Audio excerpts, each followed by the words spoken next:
रुको भाई रुको, एकदम सही जगह है। एग्जाम की तैयारी कर रहे हैं, बोर्ड एग्जाम की तैयारी कर रहे हैं, चाहे वो 10th हो या 12th हो, किसी भी एग्जाम की, अगर उस एग्जाम में वॉइस से रिलेटेड क्वेश्चन पूछा जाता है तो आज आप सही जगह पे आए हो। ठीक है, आज मैं आपको एकदम लाजवाब ट्रिक बताऊंगा वॉइस का, देखने के साथ आंसर टिक करोगे एग्जाम में। ठीक है, चलिए शुरू करते हैं वीडियो को। सबसे पहले समझते हैं वॉइस ट्रिक धमाका।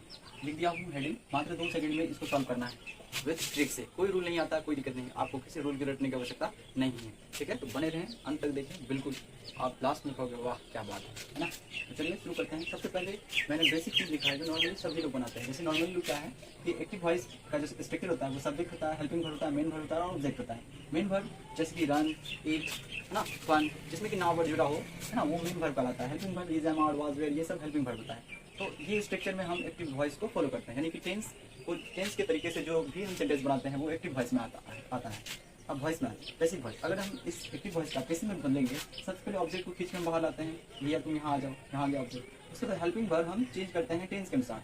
अभी मैं लिस्ट लिखवा दूंगा या फिर रटने की जरूरत नहीं, जानना है। हेल्पिंग वर्ब इसके अनुसार चेंज होता है अकॉर्डिंग टू टेंस के अनुसार। मेन वर्ब चाहे V1 हो, V2 हो, V3 हो, V4 हो, V5 हो, कुछ भी हो, उससे मतलब नहीं है। बेसिक वॉइस में हमेशा V3 का यूज करते हैं और बाय लगाते हैं और सब्जेक्ट जो रहता है इसको सबसे लास्ट में इस तरह से कन्वर्ट कर देते हैं। ठीक है, ये तरीका होता है हमारा नॉर्मल जो सभी बच्चे करते हैं, लेकिन हमें ऐसा बिल्कुल नहीं करना है, हम ट्रिक से बनाएंगे। लेकिन फिर भी जानकारी के लिए और एक चीज नोट करना है कि एक्टिव वॉइस का यदि सब्जेक्ट नाउन है ना, तो हम कोई चेंज नहीं करते हैं पीवी में। बताऊंगा एग्जांपल से। ठीक है, यानी कि एक्टिव वॉइस ये है ना, इसका सब्जेक्ट यदि यहाँ पर नाउन हो तो इसका जब पैसिव वॉइस करेंगे तो ये चेंज नहीं होगा, जो वर्ड यहाँ होगा वही सेम यहाँ आ जाएगा। दूसरी बात, एक्टिव वॉइस का यदि सब्जेक्ट प्रोनाउन, यहाँ पर यदि प्रोनाउन हो तो इस साइड जो ना वो चेंज हो जाता है। किस तरीके से? तो इस तरीके से आई चेंज हो जाता है मी में, वी चेंज होता है अस में, यू हो जाता है यू में, ही का हिम हो जाता है, सी का हर हो जाता है, इट का इच हो जाता है, दे का देम हो जाता है। ठीक है, ये आपको याद रखना है कुछ। ठीक है, ताकि आप डायरेक्ट ऑब्जेक्टिव को सॉल्व करता है। देखो ये मैंने क्या लिखा है, इसको यहाँ पर एग्जांपल से समझते हैं। ठीक है, I have done this word, है ना, देखिए सब्जेक्ट है, हेल्पिंग वर्ब है, मेन वर्ब है और दिस वर्ब ऑब्जेक्ट है। हमने अभी बताया कि जब भी ये भी इस तरह का स्ट्रक्चर में हो, इस तरह का स्ट्रक्चर फॉलो कर रहा है, हमको अगर पीवी बनाना है तो सबसे पहले ये जो ऑब्जेक्ट है ना इसको खींच के सबसे बाहर लाएंगे, भैया तुम बाहर आ जाओ। दिस वर्ब क्या आ गया? अब दिस वर्ब के अनुसार हैज या हैव लगाना है, हैज या हैव लगाना है तो हैज लगेगा। अब ये चेंज हैज बीन में कैसे चेंज हुआ? तो ये टेंस के अनुसार चेंज हुआ। ठीक है, आगे मैं बताऊंगा, बने रहें।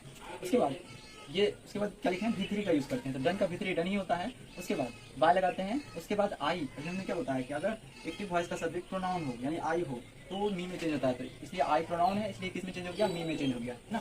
अब देखिए, अगर मान लिया जाए इसके सब्जेक्ट प्रोनाउन की जगह प्रोनाउन ना हो कि नाउन हो जाए, जैसे सीता नाउन है, नाम है किसी का, दुनिया में जो भी चीज़ है जिसका कुछ नाम है वो नाउन कहलाता है। Sita has done this work. अब इसको जब बनाएंगे तो हम कुछ नहीं करना है, ये दिस वर्क को यहाँ लिख देना है, ये ऑब्जेक्ट है ना, इस ऑब्जेक्ट को यहाँ लिख देना है दिस वर्क। उसके बाद हैज है, ये हैज बीन, ये चेंज नहीं होगा, दिस वर्ब तो ऑलरेडी सिंगुलर है तो इसलिए हैज बीन ही आएगा, हैज बीन डन बाय। अब देखिए सीता है, सीता तो चेंज नहीं करेंगे इसलिए सीता है तो सीता ही देंगे। ठीक है, this verb has been done by Sita.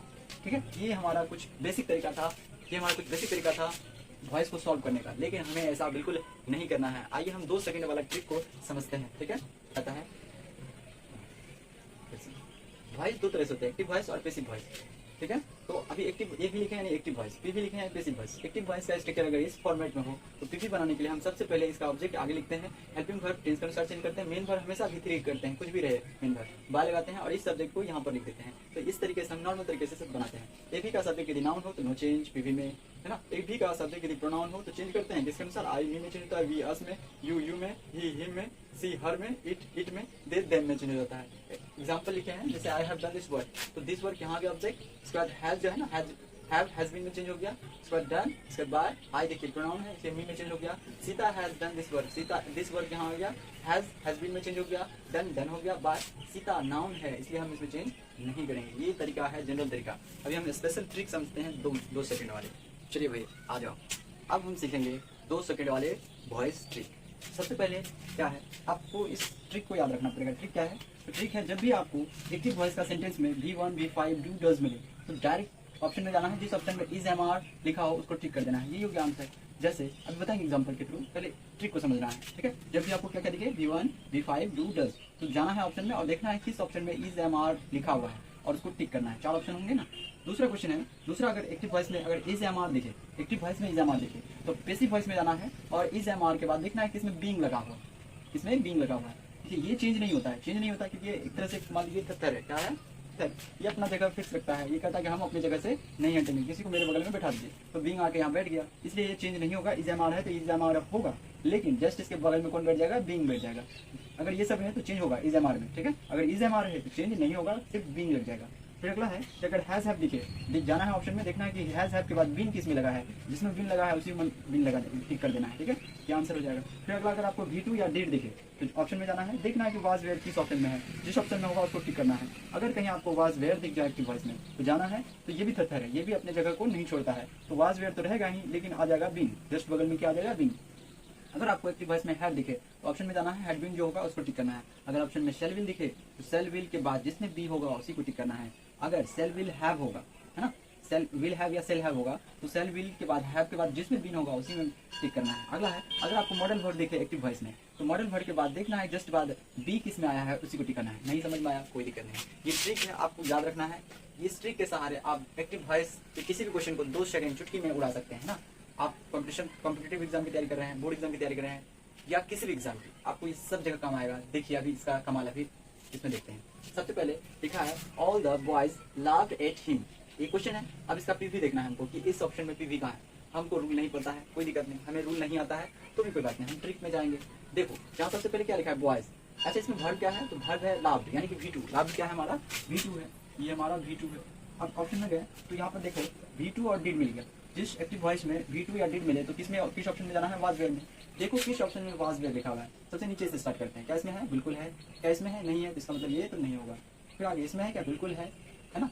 तो अब देखिए यहाँ 2 कंफ्यूज हो गया, एक तो यहाँ एक तो यहाँ। तो अब हम जाएंगे रूल के हिसाब से, बताए थे कि हिम जो है ना किस में चले जाता है, जब ये रूल सेट ना हो तो हम वो जो ट्रिक बताए हैं उससे जाते हैं। यानी कि इसका जो ऑब्जेक्ट होगा ना, हिम ऑब्जेक्ट है, इसको हम जब पैसिव बनाते हैं तो खींच के बाहर लाते हैं। हिम किसका होता है, ही का होता है। हिम किसका होता है, ही का। तो ये वाला सही होगा, ये वाला होगा क्या, ये तो नहीं होगा। इसका मतलब आंसर क्या हो जाएगा हमारा, सी हो जाएगा, ठीक है। अगला क्वेश्चन, कि डॉक्टर शुड एग्जामिन हिम, ऐसे लिखा हुआ है, कोई दिक्कत नहीं, कोई गल नहीं।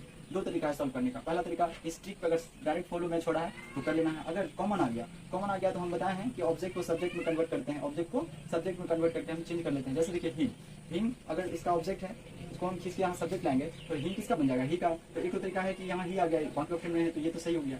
या अगर ऐसे नहीं हो रहा तो शुड है, क्या लिखा हुआ, शुड। अब बताएं मॉडल वर्ब जब भी मिले तो मॉडल वर्ब के बाद बी जिस ऑप्शन में होगा वही होगा। तो मॉडल वर्ब देखो शुड है, अगर मॉडल वर्ब चेंज नहीं होता, अगर शुड है तो शुड ही होगा, मस्ट है तो मस्ट ही होगा। लेकिन देखना है कि शुड के बाद बी किस में है, तो इसमें है, आंसर हो गया। तो 2 तरीका है सॉल्व करने का। अगला देखिए, अगला है कि the cat is eating the fish, ऐसे लिखा हुआ है, कुछ नहीं, हमें नहीं आता है, कोई दिक्कत नहीं। हम गए इसमें देखें कि इज लिखा हुआ है, क्या लिखा हुआ है, इज, है ना। तो हम एक्टिव यहाँ रूल में गए, ट्रिक में देखें इज एम आर, ये मिल गया हमको। अभी हम बताएं कि बेहतर होता है, ये हटता नहीं अपनी जगह से, है ना। तो इज एम आर बीइंग वाला जिस ऑप्शन में होगा वही ठीक होगा। तो देखिए यहाँ इज लिखा है, क्या वाज वाला कभी आ सकता है, क्या नहीं आ गया, गलत हो गया। वाज वाला कभी नहीं आ सकता है, ये कल क्या आ गया, गलत हो गया। अगला है द फिश इज बीइंग, देखिए इज आया उसके बाद बीइंग आ गया, बाकी में क्या नहीं है, इसका मतलब आंसर क्या हो गया, बी, ठीक है। अगला देखिए, देखा है the house was painted bye Tom, ये पीवी में दिया है और एक्टिव वॉइस चुनना है, यानी कि ऐसे भी दे सकता है, इधर से भी दे सकता है। इस वाले क्वेश्चन में इधर का दिया हुआ, इधर हमको बनाना है। तो देखिए यहाँ पर लिखा वाज, क्या लिखा हुआ, वाज।